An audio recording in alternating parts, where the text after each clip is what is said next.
Et bonjour Éléonore Carrois. Bonjour. Vous êtes ministre déléguée chargée de la francophonie, des partenariats internationaux et des Français de l'étranger. Vous connaissez Stéphane Vernet, rédacteur en chef délégué de Ouest France à Paris. Bonjour cher Stéphane. On va notamment parler de l'ouverture du consulat français au Groenland. Mais d'abord, l'affaire Epstein, cette affaire qui, c'était un peu l'affaire du week-end. Jack Lang qui a annoncé cette démission de la direction de l'Institut du monde arabe.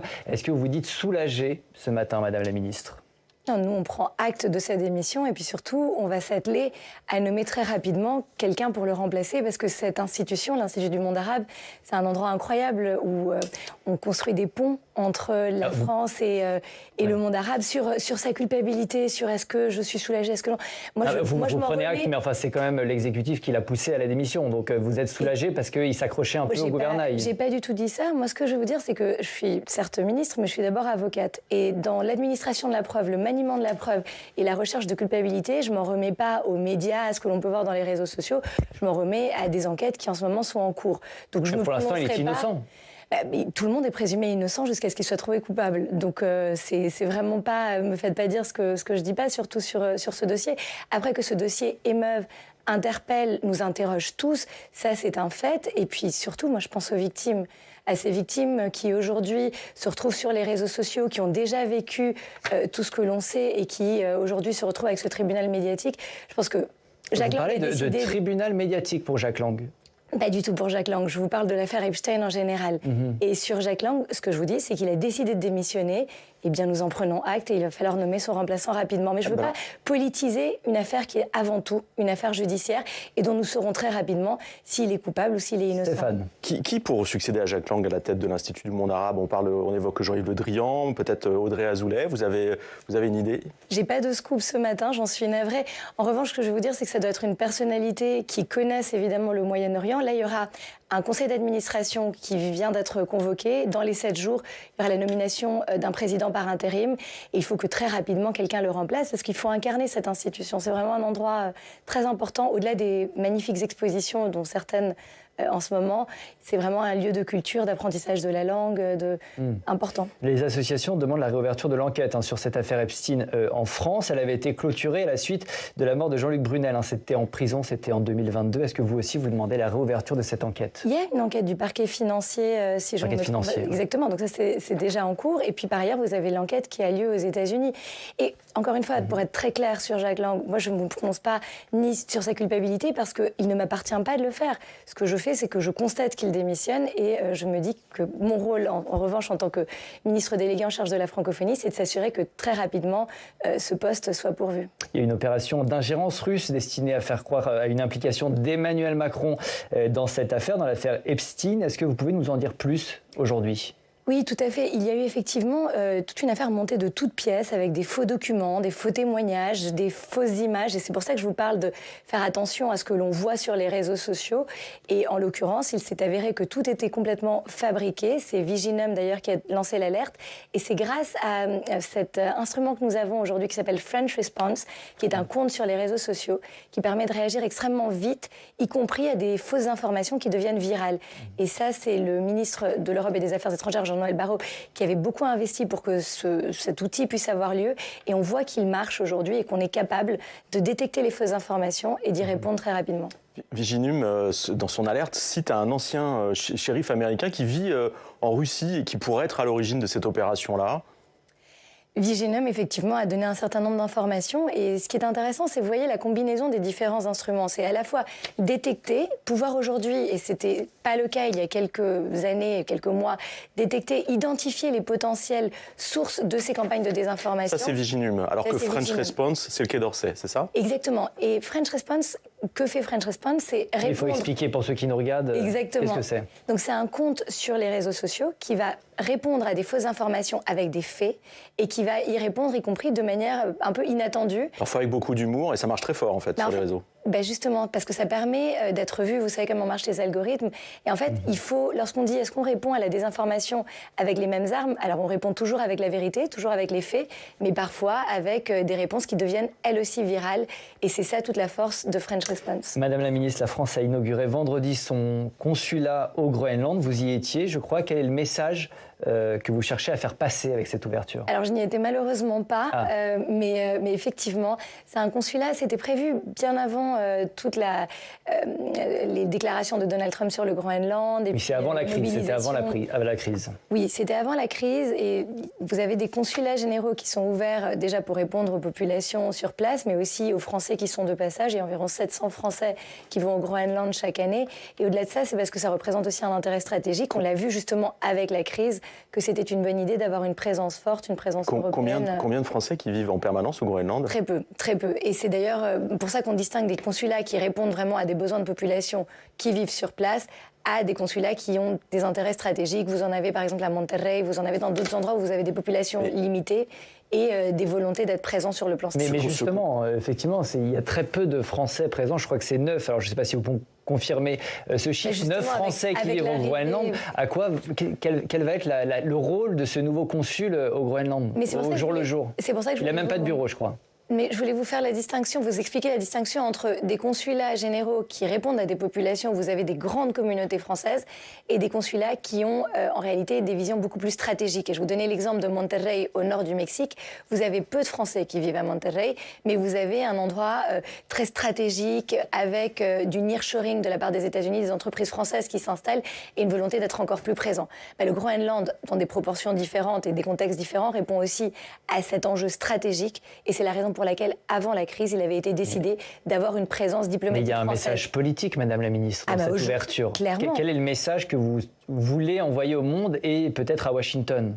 Le message que l'on envoie, c'est que l'Europe est intégrée, l'Europe est forte, on a conscience des lieux qui sont stratégiques, et ce sont des lieux européens, groenlandais et danois en l'occurrence, et donc c'est important que les autres pays européens soient présents.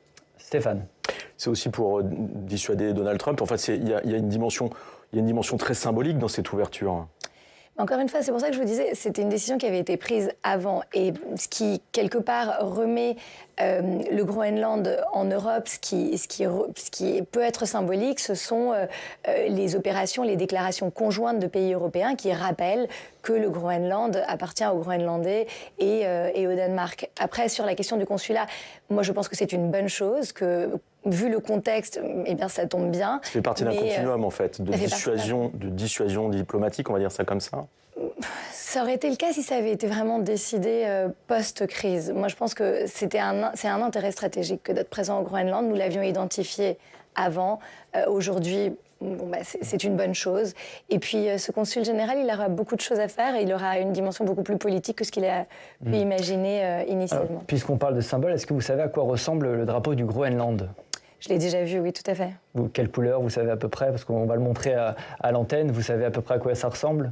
Mais écoutez, je ne sais pas si je saurais vous le dessiner, mais oui, il y a du rouge, il y a du blanc. Voilà, il y a du rouge, du blanc, c'est très symbolique, il est très beau, c'est un symbole d'autonomie et d'identité nationale. Hein. C'est très, très important pour les Groenlandais.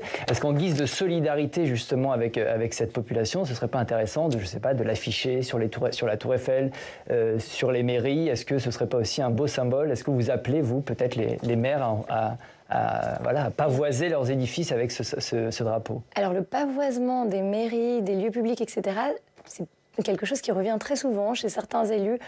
Moi, honnêtement, je pense que nos mairies, elles sont très bien avec le drapeau français, le drapeau européen, et qu'on peut montrer son soutien de mille autres façons. D'accord, donc vous n'êtes pas forcément pour ce Mais de manière générale, hein, et je sais que ça revient à chaque fois qu'il y a une crise, on dit pavoiser les mairies avec le drapeau de... Enfin, je n'y vois pas forcément l'utilité à titre personnel. La crise n'est pas terminée avec les États-Unis. Un accord doit encore être conclu entre Américains, Groenlandais et Danois. Est-ce que la France est tenue informée heure après heure de l'avancée de ces négociations? Est-ce que vous avez des informations à nous donner ce matin? Aucune information particulière à vous donner ce matin, non, malheureusement. On passe à l'Iran, Stéphane? Oui, l'Iran qui négocie actuellement avec les USA, notamment autour du nucléaire et du programme balistique. Est-ce qu'on peut vraiment négocier avec un régime qui tue 20 000 de ses concitoyens en 48 heures? La France a dénoncé ce qu'il se passe toujours en Iran et à quel point C'est absolument intolérable de voir des populations civiles prises pour cible. Après, sur la question de la négociation, je ne me prononcerai pas aujourd'hui. Je pense que ce n'est pas l'objet. Ce qu'il faut, de toute façon, en diplomatie, de manière générale, c'est trouver aussi des voies de passage, c'est trouver des moyens de maintenir le dialogue, y compris avec des personnes qui sont en violation des droits humains, pour arrêter des situations. Donc, je ne me prononcerai pas sur ce qui se passe en ce moment. Est-ce qu'on joue un rôle, nous, Français, dans ces négociations ? Nous, on peut jouer un rôle lorsque l'on reconnaît, par exemple, un régime comme étant coupable, justement, de ces violations, lorsqu'on dénonce... De régime terroriste, vous dites régime terroriste aujourd'hui, régime iranien ? Écoutez, encore une fois, les symboles, les mots peuvent être importants, mais ce qui compte aujourd'hui, c'est comment est-ce qu'on est en mesure d'apporter un soutien à une population, comment est-ce qu'on est en mesure de reconnaître les faits, de les dénoncer, de les énoncer, et puis surtout d'appliquer des mesures, des sanctions en européen, d'avancer réellement. Et donc, encore une fois, je ne rentrerai pas dans des négociations qui sont en cours, surtout lorsqu'il s'agit de tiers, mais rappeler quand même que la diplomatie, c'est de maintenir un dialogue exigeant, un dialogue y compris dans des conditions difficiles. On est à quel niveau de dialogue aujourd'hui avec les Iraniens? Parce que l'ambassadeur de France, comme les autres ambassadeurs, comme d'autres ambassadeurs d'États membres de l'Union européenne, a été convoqué à Téhéran la semaine dernière, si je me souviens bien. Donc j'imagine que les choses sont très tendues. Il y a un canal qui existe encore? Vous avez raison de dire que les choses sont tendues et que les relations sont complexes. Et vous voyez très bien ce qui se passe en ce moment en Iran, raison pour laquelle je m'abstiendrai de commenter cette situation. Alors, Madame la ministre, vous êtes ministre des Français de l'étranger. On a 2 Français qui sont toujours bloqués à l'ambassade de France à Téhéran, Cécile Collère et Jacques Paris. Est-ce que vous pouvez nous donner des nouvelles d'eux? Ils sont effectivement toujours à l'ambassade de France à Téhéran et cela fait évidemment partie de nos préoccupations. La diplomatie, elle est avant tout là pour protéger les Françaises et les Français et cela fait partie de notre mission. Ils étaient dans une prison, à la prison d'Evin à Téhéran. Aujourd'hui, ils sont à l'ambassade de France et nous souhaitons les ramener le plus rapidement possible, en effet. Et vous avez également le prix Nobel de la paix, Narges Mohammadi, qui a été condamné à une nouvelle peine de prison, de 6 ans de prison hier en Iran. Qu'est-ce que la diplomatie française peut faire pour elle? Est-ce qu'il y a la possibilité d'émettre des messages ou ça fait partie des sujets sur lesquels vous préférez rester Absolument, pour des raisons que je suis sûre que vous comprendrez. Je pense que je ne vais pas rentrer dans ces détails, mais vous dire encore une fois notre attachement à dénoncer tous ces crimes contre une population civile, notre attachement aussi à décrire les faits et à participer à des négociations, à des discussions, à tout ce qui peut permettre d'améliorer cette situation pour les victimes civiles qui sont d'ailleurs les premières dans nos pensées. Il y a le journaliste Christophe Glaise qui est toujours incarcéré arbitrairement par le régime algérien. Il a récemment été transféré dans une prison près d'Alger. Est-ce que vous avez des nouvelles aussi de sa santé? Est-ce que vous suivez ce dossier? Nous suivons de très près tous les dossiers qui ont trait à nos ressortissants à l'étranger, en particulier lorsque ces derniers sont incarcérés. Il y a des visites qui se font dans plusieurs géographies de la part de nos services consulaires. Ça fait d'ailleurs partie de ce que font nos consulats et moi je salue ce travail parce que c'est un travail qui est extrêmement difficile dans certains pays et nous sommes évidemment mobilisés pour la libération. Mais est-ce qu'il va bien? Est-ce que c'est quand le dernier échange? De quand date le dernier échange entre la France et ce journaliste incarcéré? Là encore, vous comprendrez que je ne vous donne pas de détails sur... On peut juste nous dire il va bien ou il va pas très bien. On l'a eu hier, avant-hier. Moi, je l'ai pas eu hier. En tout cas, si vous voulez, on a le centre de crise, on a des informations qui nous sont remontées, on a aussi le poste diplomatique qui est mobilisé. Et ce n'est pas que j'ai pas envie de vous répondre dans les détails, mais notre priorité, c'est vraiment de pouvoir libérer ces personnes qui sont aujourd'hui retenues dans des pays extrêmement compliqués. Et donc, il ne m'appartient pas sur un plateau télé de vous livrer des informations qui pourraient nous permettre... Vous pourriez, vous rendre personnellement à Alger? Il est question de ce déplacement de Laurent Nunez dans les prochains jours. D'ailleurs, je ne sais pas si vous avez une date pour ce déplacement, mais vous, personnellement, vous souhaiteriez y aller? Moi, je pense que tout ce qui permet de rétablir un dialogue, d'avancer est positif. Ce qu'il faut voir, c'est à quel moment, quelle est l'utilité. En tant que ministre en charge des Français de l'étranger, moi, je suis évidemment aussi aux premières lignes avec Jean-Noël Barrot pour la sécurité de nos concitoyens, nos ressortissants partout dans le monde. Là, donc la réponse est oui. En l'occurrence, la réponse est Laurent Nunez prévoit de s'y rendre. Je pense qu'il faut faire les choses de manière aussi séquencée, intelligente. Et je ne vais pas vous donner non plus de date. Mais il faut y aller au plus vite, vous pensez, sans donner de date, mais est-ce qu'il faut y a urgence? Y aller pourquoi, y aller dans quel but, pour rencontrer qui. Ce qu'il faut, c'est faire absolument tout ce qui nous permette de faire avancer des dossiers qui sont extrêmement sensibles et protéger l'intégrité physique, morale, le bien-être de nos ressortissants à l'étranger, en particulier lorsque ces derniers sont incarcérés. Stéphane. Sur l'international, les relations internationales, Jean-Noël Barrot a fait une tournée au Moyen-Orient en fin de semaine, mais vous-même, vous étiez en République démocratique du Congo tout le début de semaine. Vous êtes resté plusieurs jours à Kinshasa. Quel était l'enjeu de ce déplacement ? Oui, absolument. Vous savez, la France organise avec notamment le Kenya un sommet qui est le sommet Africa Forward, le sommet entre les pays d'Afrique et la France. Donc déjà, le but était de mobiliser différents pays africains pour qu'ils puissent participer à ce sommet qui sera une rencontre très importante, non seulement entre chefs d'État et de gouvernement, mais aussi entre société civile, jeunesse, diaspora, monde des affaires. Donc je retourne là cette semaine à Addis Abeba où il y aura le sommet de l'Union africaine pour toujours mobiliser et je me rendrai aussi au Kenya.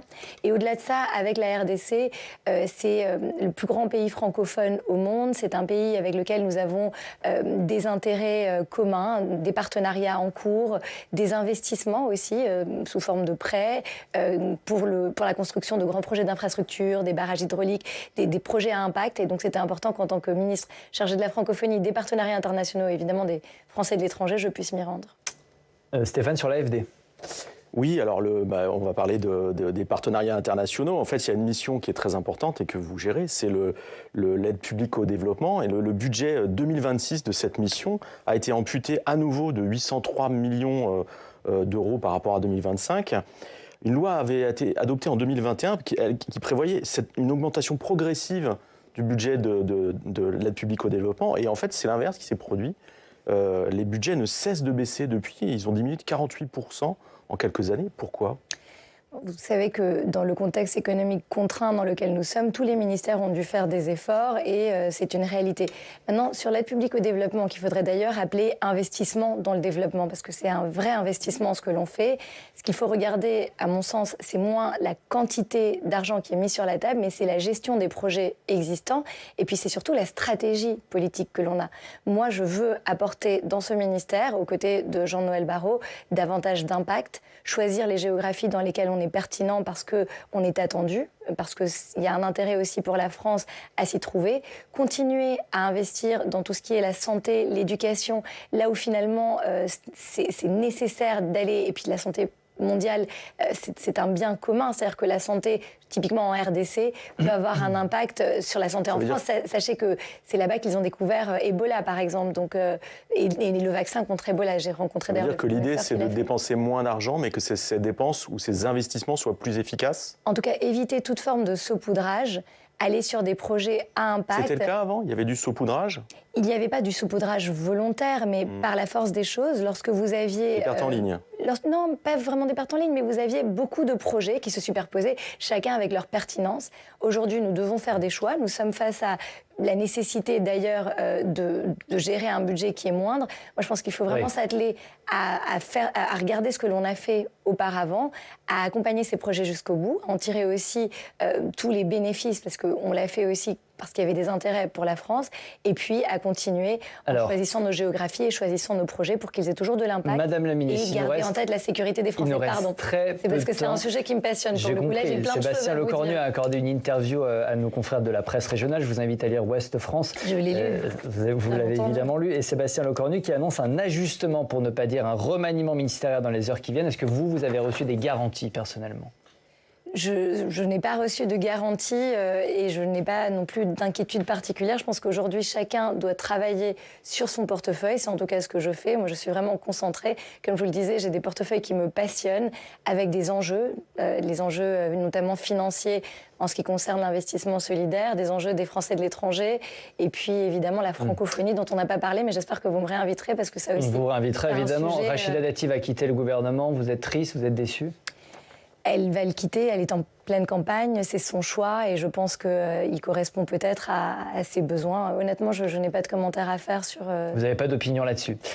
En tout cas, j'ai beaucoup d'autres choses dont je dois me préoccuper aujourd'hui plutôt que de regarder les municipales. Et moi-même, je ne suis pas candidate, je n'aurai pas le temps vu tout ce que je dois gérer par ailleurs. Très rapidement, si vous aviez un grand sujet à mettre en avant pour ces prochains mois, pour le gouvernement Lecornu, d'ici à la présidentielle, c'est quoi la priorité numéro 1 ? Le Premier ministre l'a dit, hein, on a l'énergie, mais je ne vais pas vous en dire une seule. L'énergie, France Santé, je pense que c'est fondamental que l'on puisse avoir une santé au plus proche de nos concitoyens. Et puis lorsqu'il parle de réforme de l'État, de collectivité territoriale, de mieux organiser, finalement, c'est assez transversal. C'est comment est-ce que l'on fonctionne, comment est-ce que les collectivités fonctionnent. Et je pense que ça, surtout ici au Sénat, c'est quelque chose qui pourra être compris. Merci beaucoup. Merci Éléonore Carrois d'avoir répondu à nos questions ce matin. Merci Stéphane. La une de Ouest France aujourd'hui. C'est les JO, la France qui lance ses Jeux avec cette médaille d'or remportée au relais mixte du biathlon. Vous suivez les Jeux, j'imagine ? Absolument. C'est important, c'est un instrument de soft power, c'est ça ? C'est important et puis en plus, j'adore les Jeux, donc c'est au-delà de l'intérêt. La matinale continue, on va tout de suite ouvrir une page municipale avec cette question. Mais au fait, qu'est-ce qui change pour les électeurs de Paris, Lyon et Marseille